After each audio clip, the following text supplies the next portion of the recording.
Station আর হসপিটালের জল কি আদৌ সেফ নাকি শুধু নামেরই?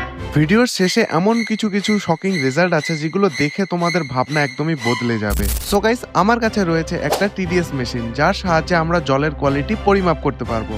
যদি ভ্যালু 50 থেকে 150 ppm এর মধ্যে থাকে তাহলে জলটি পান করার উপযোগী। শুরু করছি আইআরসিটিসি থেকে আসা যে জলের বোতলটি রয়েছে সেটা দিয়ে। দেখি এটা পান করার উপযোগী নাকি না। সো গাইস, এই যে রয়েছে আমাদের টিডিএস মেশিন, এটাকে সবার প্রথমে অন করে নিতে হবে। অন করে নেওয়ার পর এটা জলে ডোবাতে হবে। তো এখানে আমরা জলে ডুবিয়ে দিই, আর এখানে হোল্ড নামে একটা অপশন থাকবে, সেটাতে ক্লিক করে দিতে হবে। তাহলে ভ্যালুটা এখানে আটকে থেকে যাবে। আর ভ্যালু হচ্ছে 68। এটা পান করার জন্য একদম বেস্ট। এখন স্টেশনে যেই সব জলের ট্যাপগুলো ওপেনে থাকে সেগুলোকে টেস্ট করি। এখানে তো সুইচ থেকেই জল বেরোচ্ছিল। তো এখন এই যে আমাদের টিডিএস মেশিন, এটাকে অন করি আর কাপের মধ্যে ডুবিয়ে দিই। ডুবিয়ে দেওয়ার পর যে ভ্যালুটা আসছে সেটা জানার জন্য হোল্ড করতে হবে। তো সবার প্রথমে আমরা হোল্ড করে দেই। হোল্ড করে দেওয়ার পর যে ভ্যালুটি আসছে সেটা তোমাদেরকে দেখাবো। সেটা হচ্ছে 184।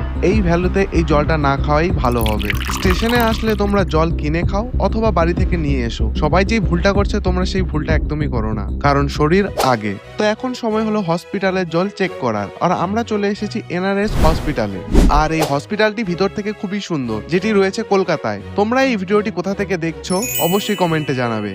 তো এবার আমরা তাড়াতাড়ি করে জলটি নিয়ে আসি আর দেখি টেস্ট করে যে এটার রেজাল্ট কেমন আসে। দেখতে তো একদম ফ্রেশ লাগছিল জলটা, কিন্তু রেজাল্ট কি হয় সেটাই দেখা যাক। তো এখানে টিডিএস মেশিনটি অন করে জলে ডুবিয়ে দিই আর দেখি ভ্যালু কত। এখানে ভ্যালু আসছিল 136, যেটা খাওয়ার জন্য একদম ওকে ওকে টাইপের। তো শেষ কথা এটাই যে তোমরা জল বাড়ি থেকে নিয়ে আসো অথবা কিনে খাও। এইভাবে র্যান্ডমলি কোথাও থেকে জল পান করবে না। তো বন্ধুরা, সাবস্ক্রাইব করো আরো এরকম ভিডিও পাওয়ার জন্য।